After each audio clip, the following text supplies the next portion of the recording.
Welcome to Fractional Futures, the essential podcast for CEOs, investors, and senior marketing executives looking to unlock the power of fractional marketing leadership. I'm Paul Mills, your guide on this journey, where me and my special guests uncover how this innovative leadership model is reshaping the business landscape.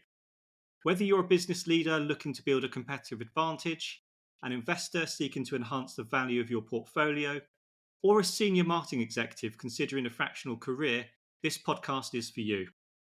We'll share expert insights, provide actionable strategies, and explore real-world success stories to help you leverage fractional marketing leadership for maximum impact. Tune into Fractional Futures and discover how to revolutionize your business and career. Hello, and welcome to Season 2 of Fractional Futures, where in each episode, I'm speaking to a fractional leader from somewhere across the globe. My purpose with this season is to get a global perspective on how the fractional leadership model is being embraced by the business landscape. Today, I'm delighted to be joined by Margarita Mangino, who operates as a fractional CMO in Uruguay. Hi, Margarita. Welcome to the show. How are you doing? Hi, Paul. Thank you so much for having me. I'm really good today. Brilliant stuff. And for those of us, I've never been to Uruguay before, so I know you live in Montevideo. What's Uruguay like? Okay, Uruguay is a really small country. We are 3 million people, so we are in South America between Argentina and Brazil, and we are very well known about our meat. Something funny here, we have more cows than people, actually. I think that's very similar to Wales. In Wales, there's more sheep than people. So, Margarita, before we jump in and talk about fractional leadership and your story, can you tell listeners a little bit about your background before you got into the fractional space? I have been working with startups for more than 20 years. I started very early working on a nonprofit organization that supported high impact entrepreneurs around the globe, especially in development countries. And I got passionate about it. I was studying communications and marketing. And after that, I decided that I wanted to also study an MBA because I wanted to be more business oriented. And in the last 10 years, I have been working with, especially in the IT world, in different roles in marketing and sales, here in developing the market here in Uruguay, but also developing the markets in Latin America. And then finally, in the last company, developing the US, which was great because it gives me like a very broad experience. I guess going from that career into what you're doing now, operating as a fractional CMO, how did you discover the fractional model? Why did it appeal? I was traveling to the US in the last 3 years of my career as an employee, and I learned about the fractional roles in the startup world. It's very common over there for startups to have fractional CFOs, fractional CTOs, and I was really interested about it. So when I left my last job, I was like with a blank page ahead of me. And I started to research if the fractional was also applied for marketing. And I learned that it was pretty well used.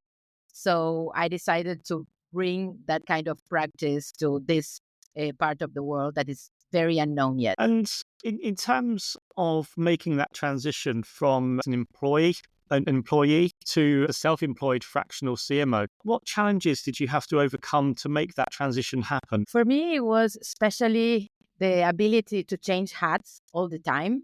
I think that's the hardest part at the beginning. Then you get used to it. But the first couple of months is very tiring because you have to change. You are working on something very focused, and then suddenly you are in another company in a different industry.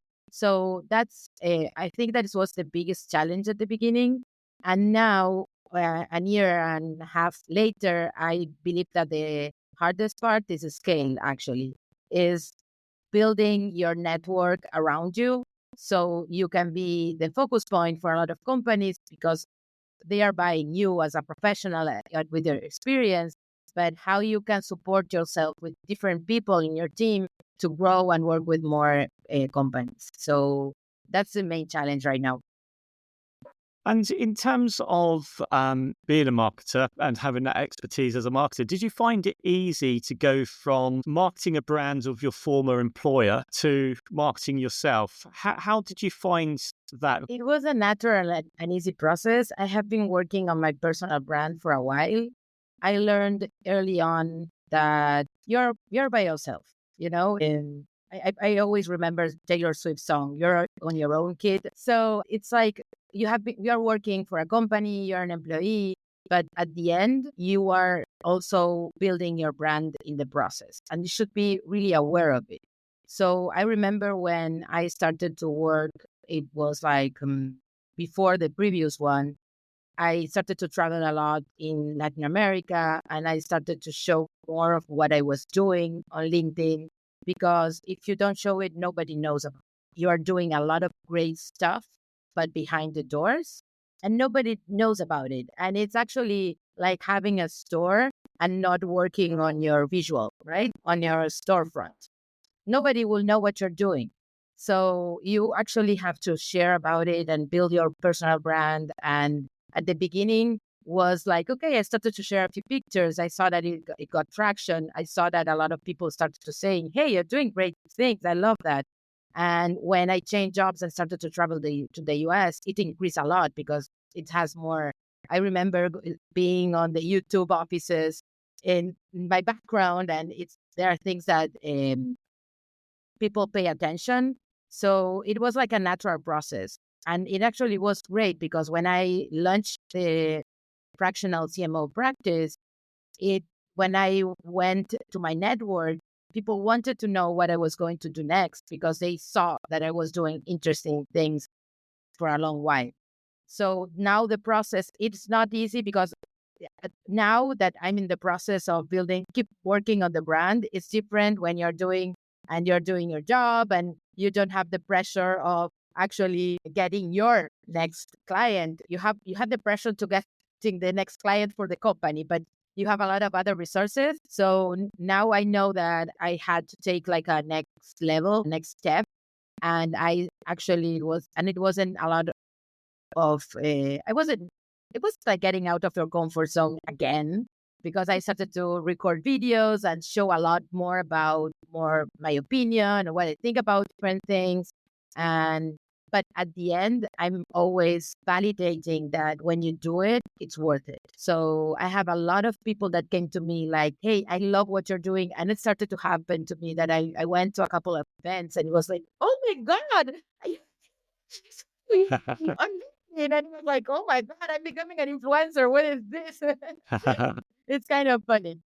I guess that leads me nicely to the next question.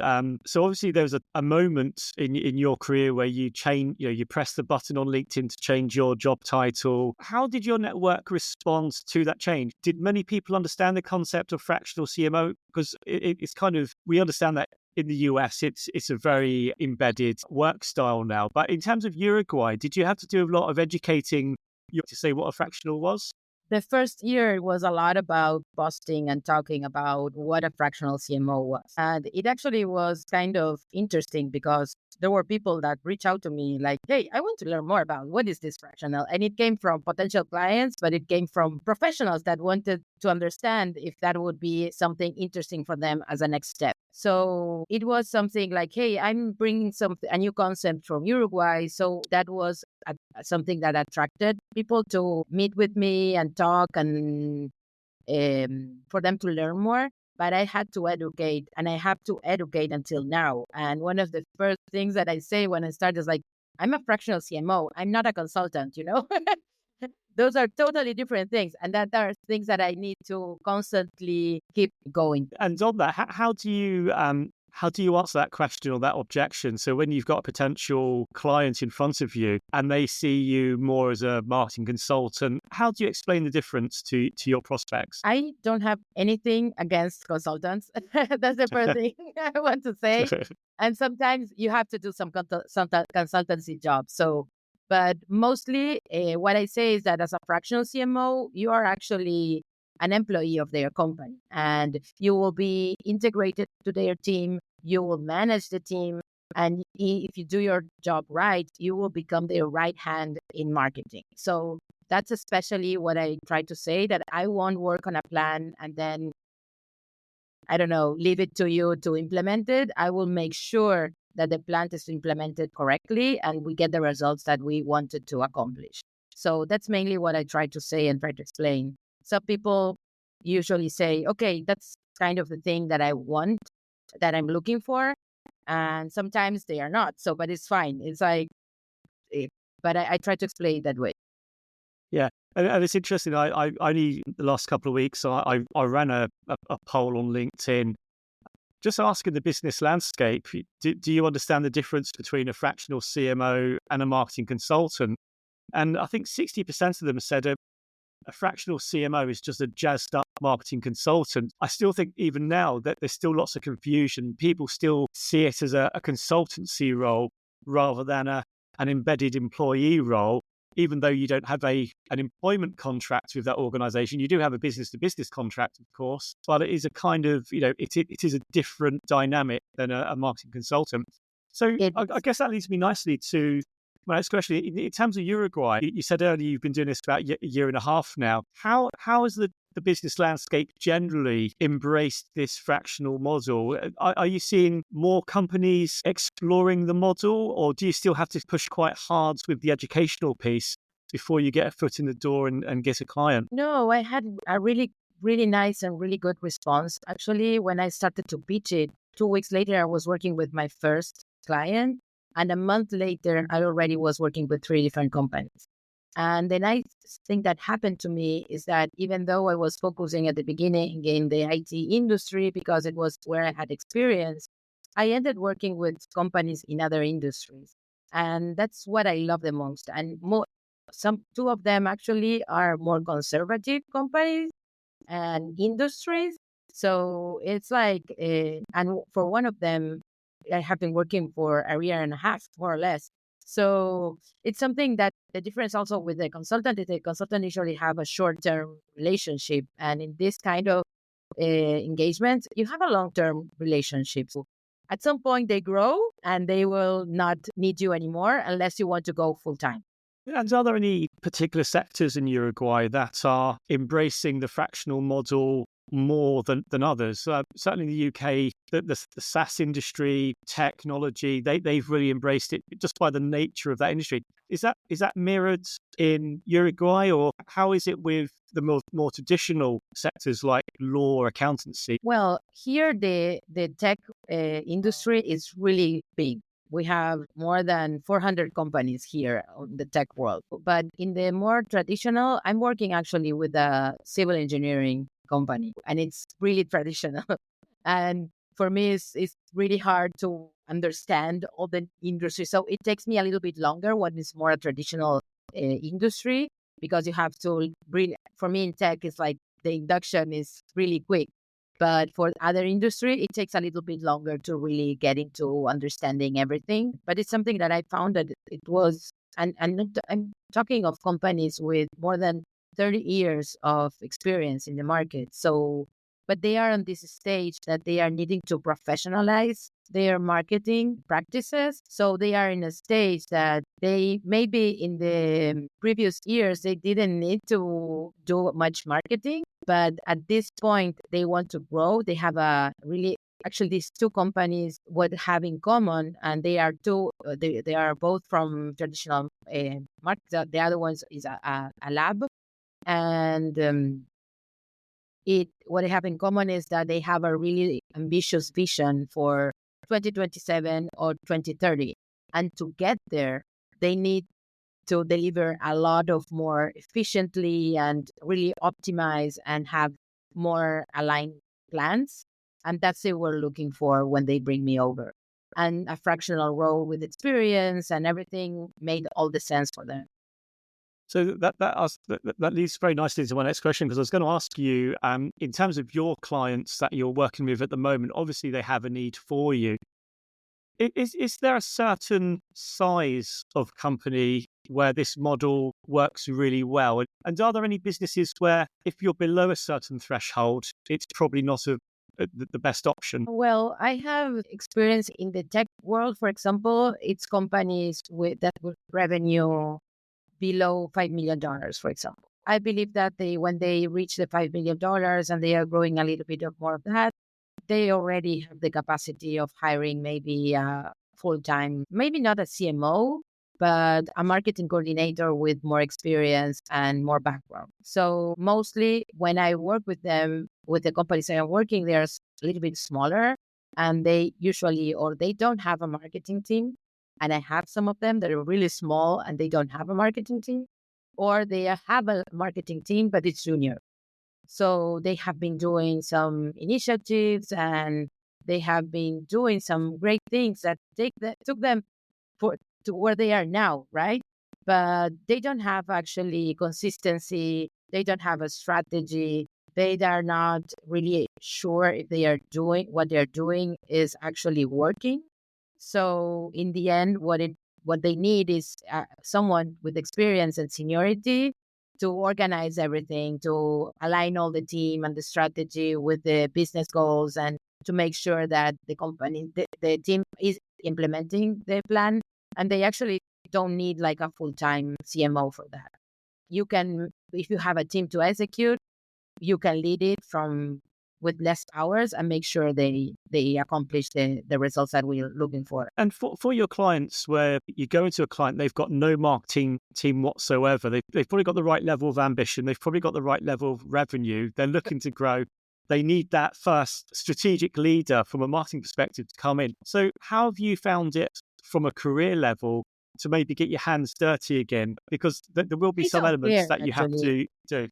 I don't care. I love marketing. I'm really passionate about marketing, and I'm really passionate about helping founders. So with this small company that I'm working, for example, they didn't have a marketing person, and it's with the one that we're having the most amazing challenges because we're not working only on social media and some branding and some, I don't know, sales collateral materials. We are working on diversifying the portfolio of their services and products. We are working on international expansion to Spain and Dubai. So we are having a lot of interesting challenges that you have the possibility of being on the table and advising them on a really high level of strategy. So the other things, I have some hands that help me with the posting, and you always find someone internally sometimes that they are interested in marketing and that can give a hand. So we try to figure it out how to organize everything and make it work. That's good to know, because you're right. I've spoken to many marketers who are thinking about getting into this fractional work style, and they've forgotten how to do quite a lot of that implementation because they've had teams doing it. And this is why it's so important to keep your knowledge and your technical skills up to a certain level, because I'm using them still now. Yes, and you have to be very humble and understand until where you can do it yourself and when you have to bring someone more specialist. I will give an example. For example, I have my own startup with my husband and another founder, and we launched a new product a month ago, more or less. And we started to do some meta ads in Instagram and in Facebook. And it's not my platform. I'm more like a B2B person, more LinkedIn, Google, and that kind of stuff. And I started to do it myself. And at some point I was like, I'm losing a lot of time here, trying to figure this out, trying to understand if the format of the media that I'm using is the right one, if the message is the right one, if the campaigns I'm doing are the right one. And I really found someone, a young guy that brings all these new ideas, and he's helping me. And since he got the project and is working with me, we tripled the results. So at some point, you need to understand that you're not doing anyone a favor when you're doing yourself sometimes. So that's part of the learning process. So if there's some marketers listening to this, that they might be coming to the second half of their career, they're thinking, I'm probably bored in my company now. I quite like the idea of this fractional work style. What advice would you give to marketers who are thinking about coming into a portfolio career? I would say if you're not working on your personal brand, start now. It would be a lot more easier for you if people already know what you're doing, the impact that you're having in different companies, and what is your expertise, it would be so much easier. For me, it was what would work. And the other thing was actually started with my own network. I started with to reach out to people that knew me from my professional background. And I thought that might be interesting in having a conversation and understanding what I was going to do next. And it paid off. It was, I believe that I talked with, I don't know, 6 to 8 people in the first 2 weeks, and 3 of them were working with me a month later. So, and that's something that I always tell some friends that reach out to me. It starts with people that saw you working, because who saw you working will value a lot of what you will do in the next stage. And then once you start growing, don't stop, never stop going out to the market and building a pipeline and everything. It's something that happened to me. I was in this first half of the year, I was really focused on the different projects.